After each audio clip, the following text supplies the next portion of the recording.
And you've also subpoenaed documents from BP. Correct. Tell us about that. Well, we are subpoenaing documents from BP because there hasn't been a whole lot of transparency with respect to what's happened out there. For example, where's the videotapes of the spewing oil out of the pipes? Where's the videotapes of the seabed floor where this equipment is?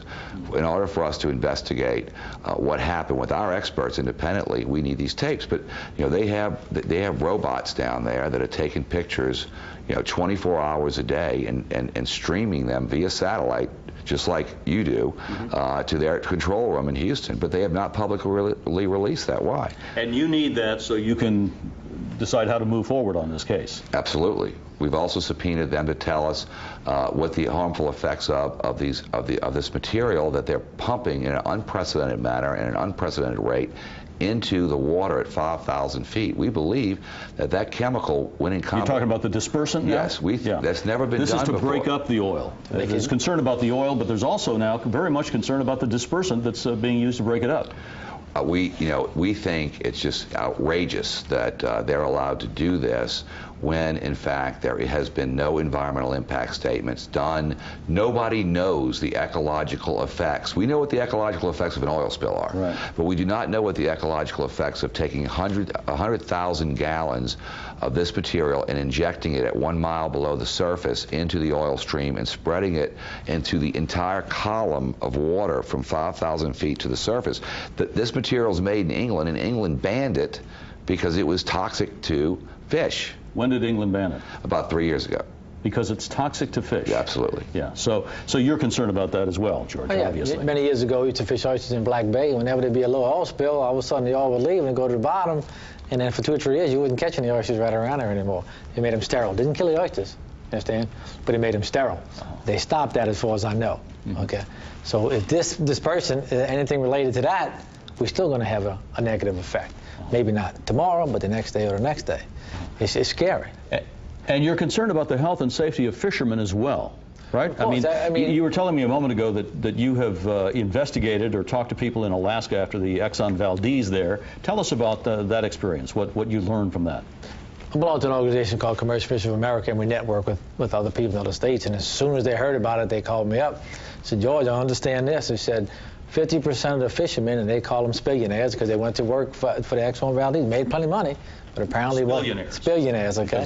The ones who were hired. Right. Not everybody was hired. That's the same problem we're looking at now. They got sick. Half of them are dead or sick. So I don't want that to happen to me, that's for sure. You know, I done lived 50-something years, went through everything else. I don't want the oil to kill me. So you're concerned about the impact of these chemicals and about the petroleum as well, the oil as well?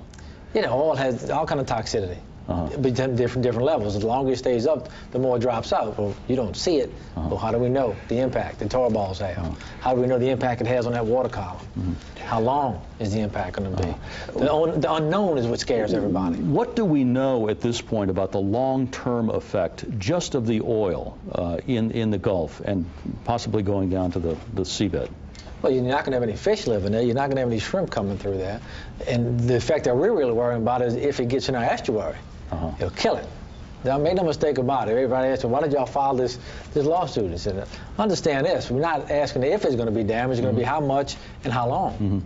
And the other thing is, I have heard that BP has some sort of a fund for fishermen right now that's available right now. Is that true? I mean, what can you tell me about that? As we've been told, this is just developed about 2.5 days ago. There was a claim number they asked us to call, and initially it was a claim, just a regular claim.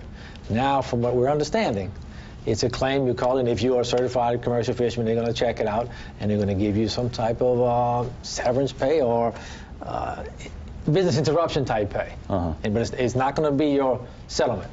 You know, just to keep you afloat. If they do that, it's a good PR campaign, trust me.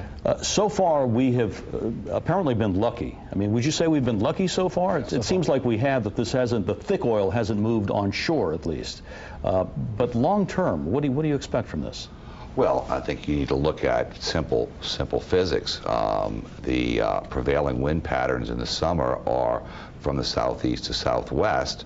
That's going to push the material into the coast coastal communities, no doubt about it. We've been lucky because of the wind patterns have been shifting around enough to kind of keep it stasis, although it is, of course, spreading at a rapid rate. Right. The real problem is the potential catastrophic failure of the well control system, which is what most experts predict will happen sooner rather than later. If that happens and it takes 3 or 4 months for them to plug this sucker, I think you're going to see widespread devastation. Wow. All right. And what we saw today is moving more toward the west side of the river, which we prayed wouldn't happen. Because right now you've got half the state and plus up the western coast, so you still have product. And that impacts the rest of the fishermen for Louisiana. Yes, sir. All right. Thank you both for coming in. Obviously, a story we'll follow closely.